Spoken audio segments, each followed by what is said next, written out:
ఈ జనవరి 19 నుండి శ్యామల గుప్త నవరాత్రులు స్టార్ట్ అవుతున్నాయి. మెయిన్‌గా ఈ జనవరి 23వ తేదీన వసంత పంచమి, సాక్షాత్తు సరస్వతీదేవి అనుగ్రహం కోసం సంవత్సరానికి ఒక్క రోజు కోసం ఈ రోజున ఎవరైతే నూతనంగా విద్యాభ్యాసం ప్రారంభిస్తారో వాళ్ళకి చదువులో ఎటువంటి ఆటంకాలు అనేవే ఉండవు. మెయిన్‌గా చిన్నపిల్లల తల్లిదండ్రులకి నేను చెప్పేది ఏంటంటే, మీ పిల్లలకి మీరు ఈ వసంత పంచమి రోజున జనవరి 23 శుక్రవారం రోజున వసంత పంచమి రోజున విద్యాభ్యాసంతో పాటు మీ పిల్లోడి డేట్ ఆఫ్ బర్త్ని, మీ మ్యారేజ్ డేట్ని నాకు పంపివ్వండి.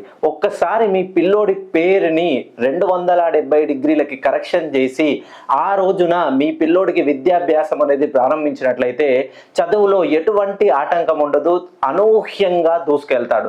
ఎవరి జీవితంలో ఒక పర్టికులర్ డైరెక్షన్ అనేది ఉంటుందో, మనము సముద్రంలో వెళ్తుంటే నేవీ ఆఫీసర్ తీసుకునే ఒక్క డిసిజన్ వల్ల ఆ సముద్రంలో ఉండే ప్రయాణికుల లైఫ్ అంతా ఉంటుంది.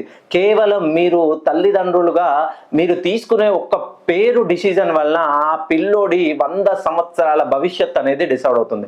ఒక్కసారి మీరు ఈ జనవరి 23 వసంత పంచమి లోపు మీ పిల్లోడి డేట్ ఆఫ్ బర్త్ని, మీ మ్యారేజ్ డేట్ని నాకు పంపించినట్లయితే మీ పిల్లోడి పేరుని 270 డిగ్రీల వరకు కరెక్షన్ చేసి మీ పిల్లోడిని అబ్దుల్ కలాంలా తీర్చిదిద్దేందుకు నా వంతు కృషి నేను చేస్తాను.